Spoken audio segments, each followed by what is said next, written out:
c'est la commotion actuellement dans plusieurs aéroports partout à travers le monde.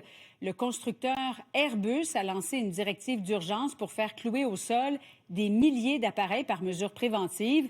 Et chez nous, Marc-Antoine, le transporteur Air Transat n'y échappe pas. En effet, une vingtaine d'appareils qui sont touchés par cette problématique. En fait, vous l'avez mentionné, c'est qu'on doit remplacer d'urgence un logiciel de bord qui serait vulnérable, en fait, aux radiations du soleil. C'est assez particulier. Airbus qui a donc notifié tous ses clients rapidement en début d'après-midi d'arrêter immédiatement tous les vols après l'analyse de cet incident technique. Je tiens à vous rassurer, chez Air Canada, on mentionne que très peu de nos avions utilisent cette version du logiciel, donc on ne prévoit pas d'impact sur nos opérations. Comme je vous le mentionnais, situation un peu différente chez Air Transat.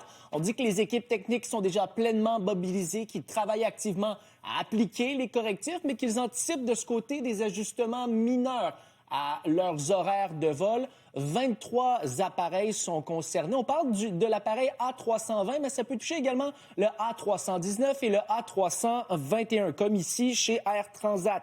Pour la plupart des avions, ce n'est qu'une simple mise à jour du logiciel qui prendra quelques heures, mais dans d'autres cas, pour environ 1000 avions, ça peut impliquer le changement de tout le matériel informatique. Et ça va prendre des semaines. Tout ça en raison d'un incident qui s'est produit à la fin du mois d'octobre de la compagnie JetBlue que vous voyez à l'écran. C'est un vol qui reliait Cancun à Newark au New Jersey. Lorsque l'appareil a soudainement piqué vers le bas, sans aucune intervention des pilotes, quelques blessés mineurs, heureusement. Donc, on comprend ici qu'au Canada, la situation sera mineure, mais qu'aux États-Unis, ça risque d'avoir bien des répercussions. Je vous laisse entendre cet expert.